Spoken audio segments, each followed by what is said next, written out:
For everybody that's joined us today, we appreciate you taking time out of your busy schedules for another great conversation. I have the pleasure and the privilege of being joined by a video professional, Dave Knode, who we randomly connected by an article that he wrote and posted on LinkedIn. And that's just another ode to utilizing technology to your advantage. And the article spoke specifically about how he and his industry are having to explore ways of creatively pivoting in a time of social distancing.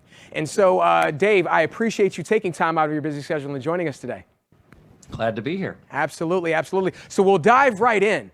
As I shared with you, here on Burden and Purpose, our goal is to provide career path exposure to young adults and highlight the good news through video. So for somebody who has never met Dave Knode prior to today, tell us a little bit about yourself, where you're from, how you found your passion and connected it to your purpose in video. Well, I thought I might be an architect when I grew up or something along those lines. You know, you just see all the dads in the sitcoms back then were architects, and I didn't know. My parents were in retail, and I ran around the back hallways of shopping centers growing up, and I knew I didn't want to do that, but I didn't really have any other direction. And in middle school, I happened to end up in the homeroom of the competition chorus teacher, and she pulled kids out of her homeroom to work on the tech side and set up the stage and things for the show choir as they went to competitions. And I would do anything to get out of school back then. She unfortunately never picked me, but I overheard her talking about doing something similar in the high school. And I said, I'm going to get in on that. So I walked next door to the high school and got signed up for a stagecraft class, technical theater type class. Sure. And just fell in love with it. Wow. And I was the youngest student at Chantilly High to ever letter in theater on the technical side. Wow. As a freshman. And I got enough credits. I worked on every production. I ended up running sound for graduation that year and lights for some other programs. And then my parents up and moved me to South Carolina to start my next year of school. Oh, man. Grade.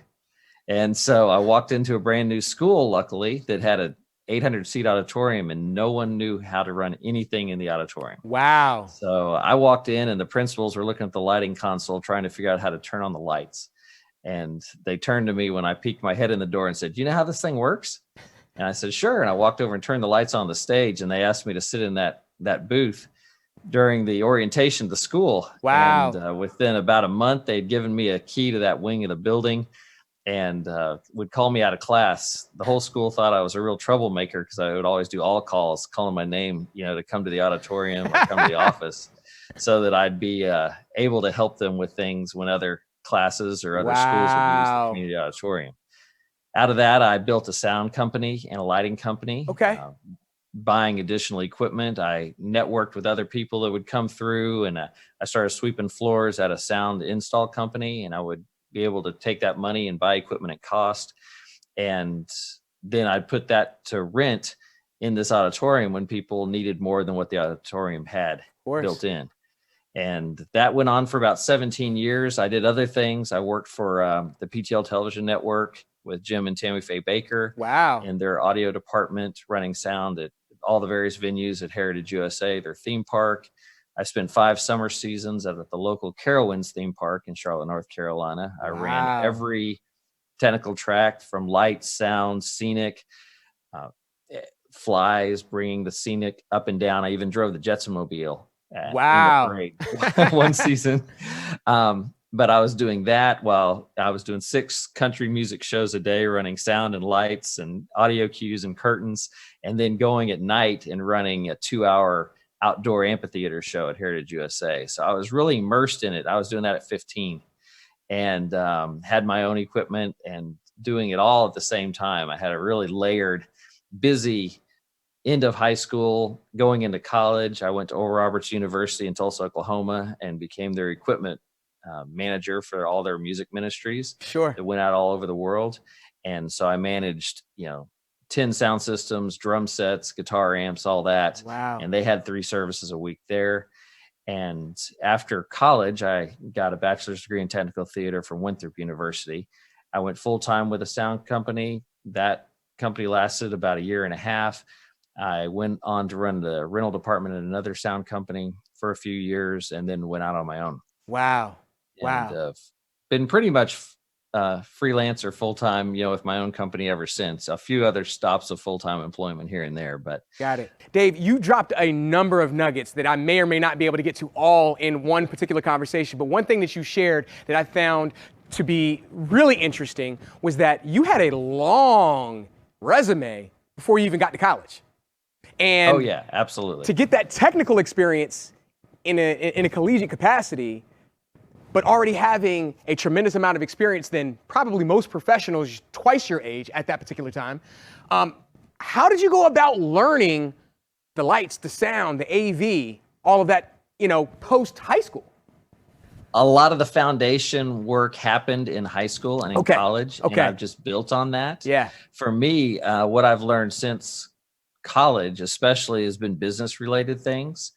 How to run my own business, how to figure out taxes and payroll, and all the business side of things. The technical side's always come real natural to me. Okay. I can pick up a 400-page manual on a piece of, video or sound or lighting equipment and read it and comprehend most of it and be able to, get to work on it right away. Good stuff. It's the relationship building, the networking, the closing a sale, the keeping up with my taxes, like I said.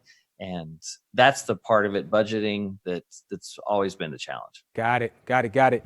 So in the world of AV, there are, especially from like a video production capacity, right? There are people that like to shoot. There are people that like to edit. Very rarely will you find somebody that prefers or like really has a passion for both, right? So for you, I heard you say lighting. I heard you say sound, AV. Like, what is the preference? Where do you really thrive? Where do you really find your excitement?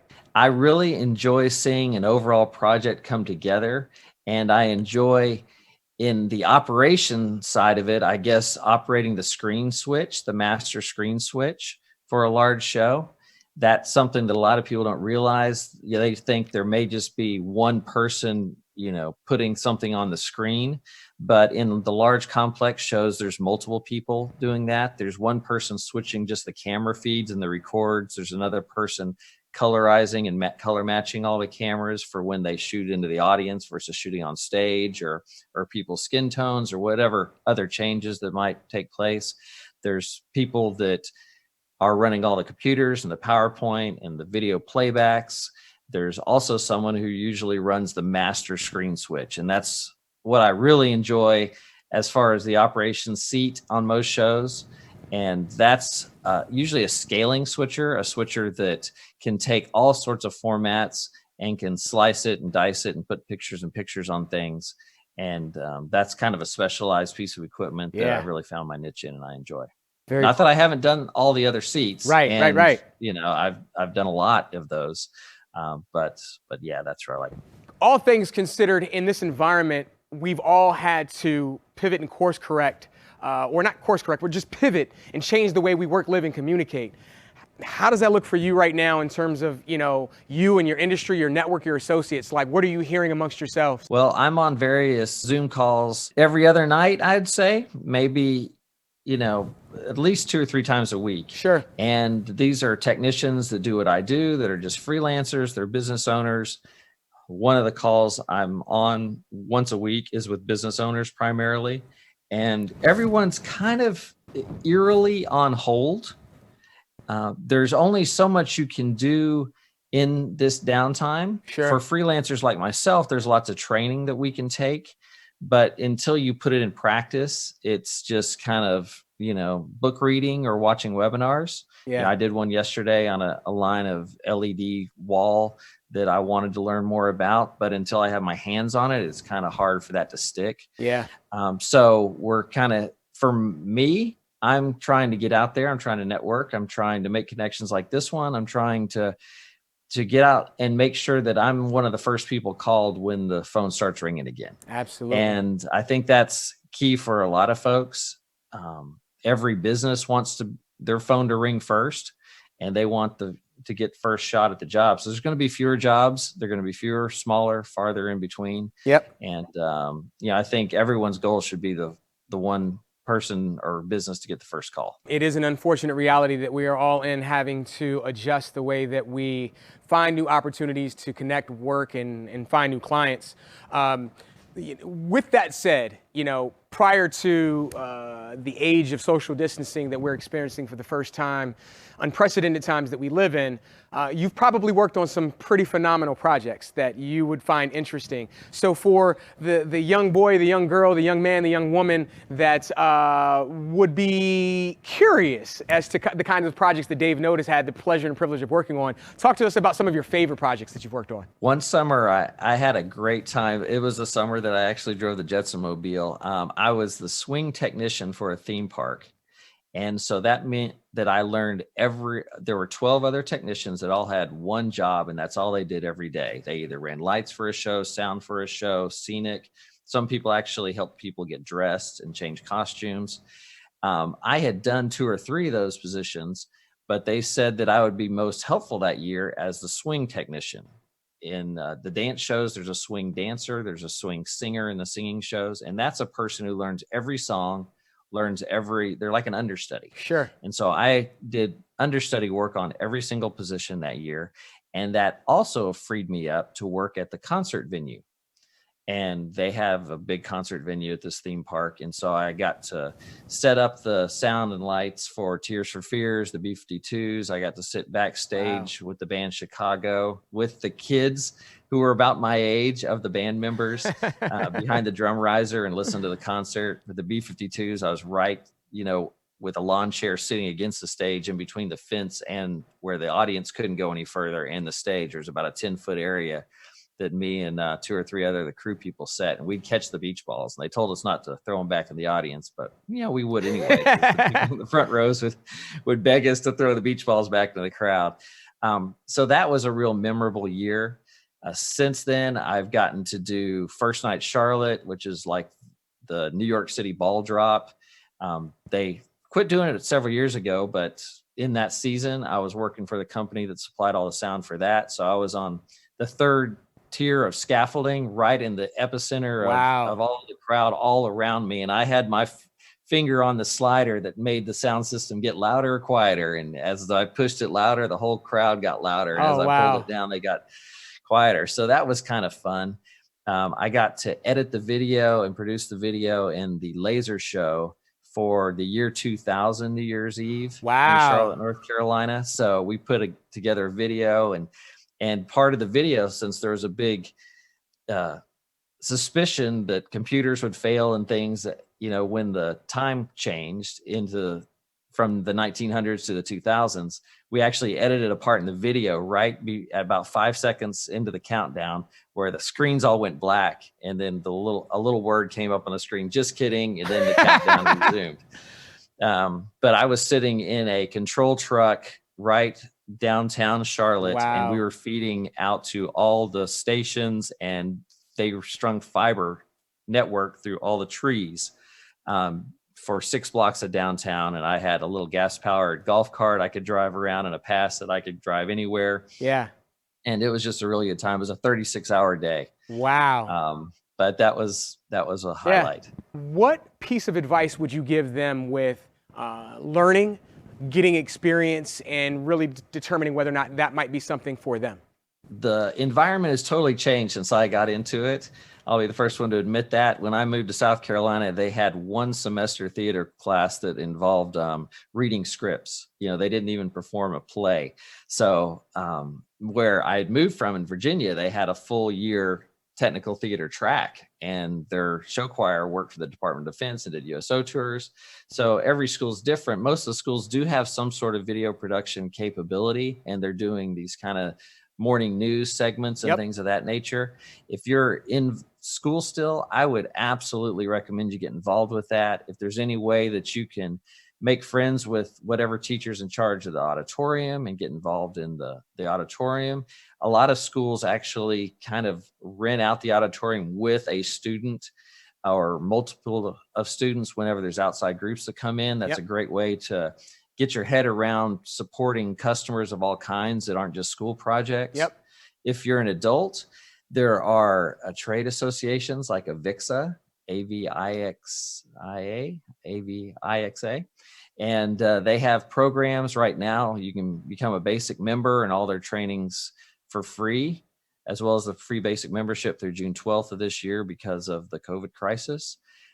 There's lots of online trainings. I would start there and then just start getting involved in Facebook groups. Social media is new since I got involved. Yeah. And social media is a great way to make friends and ask questions and to get work. You shared with me a couple of specific Facebook groups and a book that was worth mentioning relevant to video production, the state of things, and networking amongst other professionals. Facebook's a great resource for, there's a group called AV Matters, which is more on the business side. If you're looking to start a business, from scratch, Tom Stimson is a fantastic help to that industry. AV Educate. Okay. AV Educate, yes. The guy who runs that is fantastic. I hopefully he'll get on your program here. He's a young fellow out of the military he grew up in AV, and he has consolidated a lot of learning resources and a great place to learn the technical side of things. And then Clem Harrod from Clemco AV has written a new book that's just come out or coming out called Projection 101, I believe. Okay. And it's a book that's focused on starting off in this business and starting off both from the technical side, but also the business side. Got it. And that's really important. I know so many young guys and girls starting out in this business that they get to tax season and they're like, oh no, how am I going to pay these tax bills? Because they didn't have the business side down. They just got involved with wrapping cables and pointing lights and all the fun stuff. Right. Dave, is there any other additional piece of advice, soundbite, that you might want to share with someone, that is looking to learn more, explore more, plug in with purpose? I think another great place that a lot of people don't think about is getting involved in a local house of worship, getting involved with their church. Every church has got some level of production right now, and they're always looking for volunteers and help. And most of the churches have pretty high-tech stuff. Sometimes the churches have higher tech stuff than they're going to find in the corporate world and the entertainment world even. And so I would definitely recommend, if you're not involved in a church, maybe find one and say, hey, go up to the guy at the back and say, hey, I'd like to learn more about this. I can't imagine many would turn you down if you're interested. And that's a great way to get involved and learn a lot. So Dave, I really do appreciate you taking the time to speak with us today. Hopefully you and I have the ability to amplify the relationships that you and I have throughout our networks. I look forward to connecting with you and others that you're connected to in additional conversations, and hopefully this won't be our last. Again, I really do appreciate you taking the time to talk to us today, Dave. That's great. Thanks so much, Terry. We'll talk to you soon. Burden and Purpose. All right. Bye-bye.